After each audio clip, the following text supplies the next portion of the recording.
boo xam ne ak genre version yu bëri bi telle sorte que yow sa bopp sax dootoo xam qui dit la vérité si ñoom mais li ma mën a retenir si dernière version bi Déthié Fall joxe mooy que moom bu ñu duggee si biir direction des élections moom dafa joxoon mandat à Saliou Sarr pour mu def déposer liste bi. liste départementale avec le cachet. bon foofu nag devant des témoins.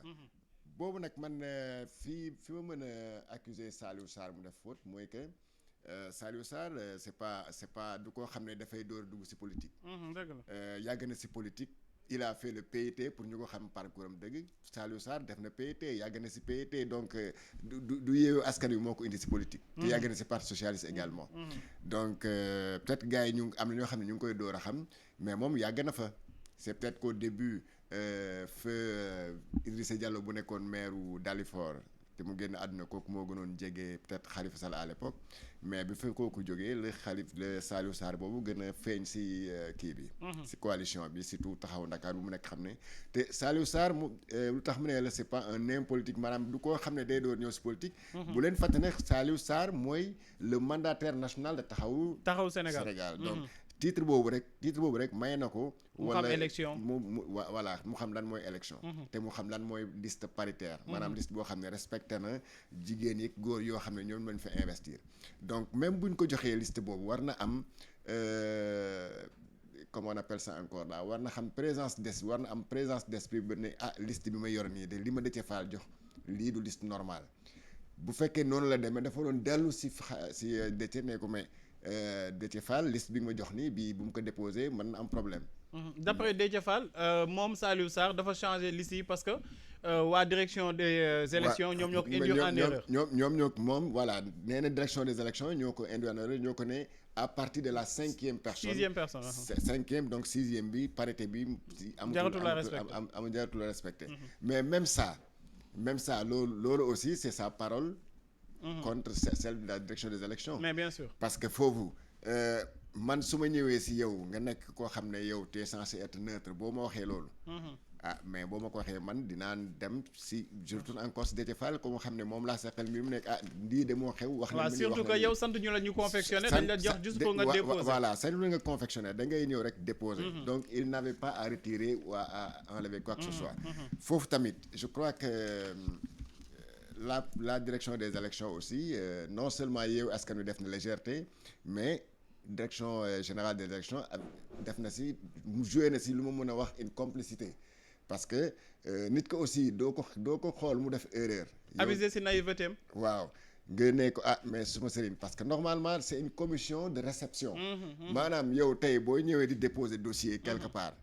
nit ki mën na ko xool nee la mais saa yi li nga may jox nii baaxul de.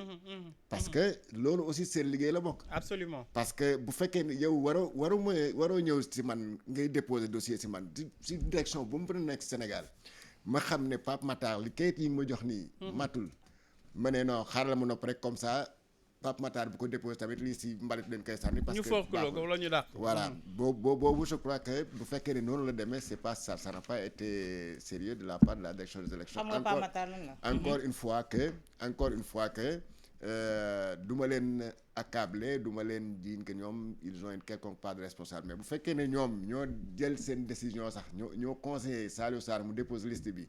avec le commentaire selon lequel à partir de la cinquième personne amatul parité foofu je crois que ils n'ont pas été taxawuñu seen taxawaay bu leen war. Maintenant au stade actuel des choses yaakaar naa pour élection apaisée. maanaam élection yu ànd ak dal. jàmm am ci réew mi je crois que war nañoo mën a am un peu de recul un peu de tolérance ñu jël liste Yewwi Askan Wi valider ko. bu ñu waxee loolu est-ce que waa Gëm sa bopp waa ñeneen ak ñeneen ñu recalé ci parrainage du ñu wax mais ku ñu recalé ci parrainage non parce que fii fu ñu nekk nii dañoo. c'est plus l'étape des parrainages. on a dépassé l'étape des parrainages. yow tey bu fekkee ne yow sa liste bi dañ ko rejeté parce que il te manquait par exemple quelque chose comme 5000 ou 2000 parrains même bu la manqué 150 parrains sax fu mu nekk ni stade boobu dañ ko weesu. parce que code électoral lu mu wax dafa leer parrainage bi loolu moom fi nekk nii loolu waxatuñ ko par contre pour validation des listes de candidature le processus day continuer jusqu'au jour où le ministère de l'Intérieur génne arrêté ne nii ñooy valable dëgg. xam nga boobu étape boobu moom beneen étape la. tant que ministre de l'Intérieur génnewul liste officielle ne ñii ñooy ñu remplir conditions yi. pour dem ci élection yi. te encore foofu bu ñu yeggee ci stade boobu il y a ce qu'on appelle la période contentieuse. Donc pour dem conseil constitutionnel parce que ku gisul sa tour tamit ci liste officielle bi ministre de l'Intérieur déposé am nga droit dem au niveau du conseil constitutionnel. pour def ce recours. mais fu ñu nekk nii je pense pas que la direction des élections seen rôle aussi war nañ ko xam parce que c'est l'administration sénégalaise te je ne pense pas que l'administration sénégalaise mën a arroger wu droit ne yow da ngay dem wala sa liste baaxul loolu je crois que justice moo ko war a def justice moo war a ne yow doo bokk parce que sa candidature bi lii moo si nekk parce que loolu mooy la vérification juridique ou bien la validation juridique des candidatures. te ku wax juridique rek boo utiliser terme boobu juridique nga xam ne justice moo ko war a toppatoo mais pas des fonctionnaires de l'État au niveau de la direction générale des élections. Ensuite au niveau du code électoral fu tax ma ne sax boo jàpp naa ne am naa yaakaar ne que liste yow askan wi dinañ ko valider mooy que si code parce que lépp si code électoral lañ koy gisee. Est-ce que si biir code électoral bi bind nañu ne kenn amul droit démissionner si liste. c'est-à-dire ku gis bopp. non il y a un vide juridique là-dedans. ku gis sa tour si benn liste est-ce que am nga droit démissionner te boo démissionner est-ce que am nga droit ku moom liste bi am na droit remplacer par keneen. loolu il fekkee ne vide juridique la comme ni ko Awa Diop waxee donc loi bi lu mu waxul rek ça veut dire que daf ko permettre. waaw parce que bu fekkee ne en cas de décès. introduire wuñ ko ci en cas de désistement introduire wuñ ko ci donc il y a un vide juridique et vide juridique su amee kon voilà moom moo di ne décès am na ci loi bi waaw am na ci loi bi waaw mais dama ne xam nga Pape Matar li mu la bëgg non ci liste yi waaw non waaw d'accord bu amee décès dañ lay changer waaw bu amee décès dañ lay changer mais fii stade bi ñu nekk xam nga l'article L176 je crois bien du code électoral dafa jox attribution yëpp si commission boobu nga xam ne mooy réceptionner dossier c'est-à-dire sa compétition mooy lan sa mission mooy réceptionner dossier yi foofu leen ko war a defee boo ñëwee di recette boo déposer sa dossier mu contrôler sa parrainage boo paree am na aspect bu important bi sa am dafa am boo gisee le dernier alinéa de cet article là daf lay naan que le mandataire peut à tout moment rectifier. Absolument. Ou bien ajouter des compléments au niveau de sa liste donc rectification boobu mooy lan mais rectification boobu mooy par exemple koo xam ne casier judiciaire am dafa caduc. Absolument. koo xam ne peut-être carte d'identité am dafa am erreur koo xam ne peut-être voilà les pièces yoo xam ne moom lay fournir dafa am erreur mu changer ko mais préciser wul nag la nature de ces changements à intervenir faire intervenir donc dans ce cas d'espèce mën nañu jàpp ne que démission boobu candidat bu démissionné loolu bokk na si lu ñu war a changer te ku ñu changer war nañ ko mën a remplacer ku démissionné parce que comme Awa Diop wax na ko léegi maire Grand Yoff dafa ne bu mu gisee boppam si liste suppléants yi dafa ne dindi leen suma tur donc de la même manière ñoo xam ne ñoo nekk ci liste département Dakar bi ben s'ils estiment que pour sauver la face c'est de Yewwi Askan Wi dañuy accepter démissionner sacrifier wu mais war na leen ko nangul te bu ñu démissionner alors ils ont le droit d'être war na leen a remplacer normalement. mais est-ce que loolu dina mën a nekk vu que déjà ñoom seen courrier bi sax réceptionné wu ñu ko. mais pas matin man. mais le courrier.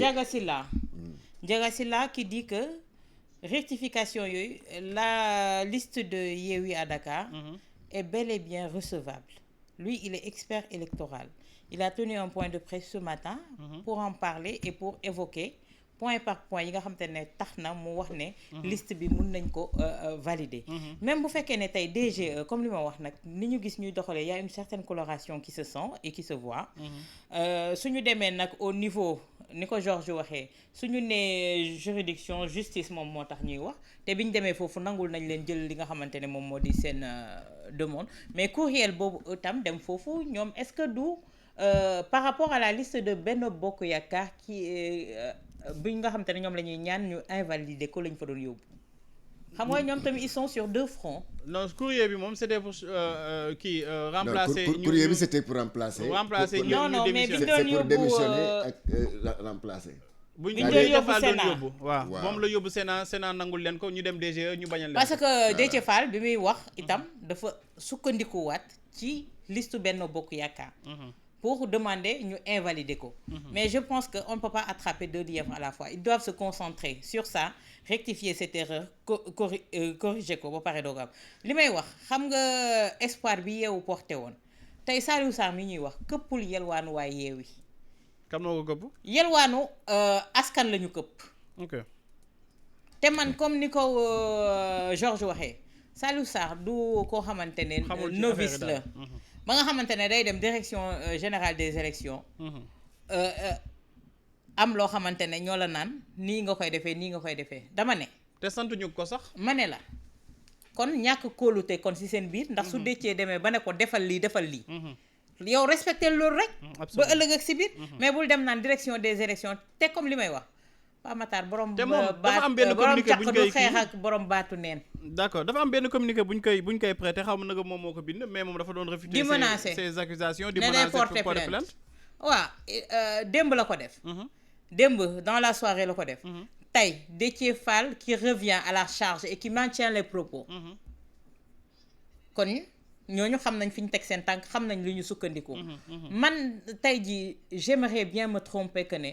Khalifa n'a rien à voir avec ça vraiment. J'aurais bien aimé me tromper. ci foofu laa bëgg ñu dem ci Awa Diop Ndiaye. Khalifa Sall son silence n'est pas inquiétant. Pape Matar un peu balaa ngay yegg foofu. c'est que dama constaté benn cacophonie. si li nga wax léegi nee nga ñoom Déthié dañoo dem direction des élections ñu rejeter seen kii bi. demande non ils n'ont pas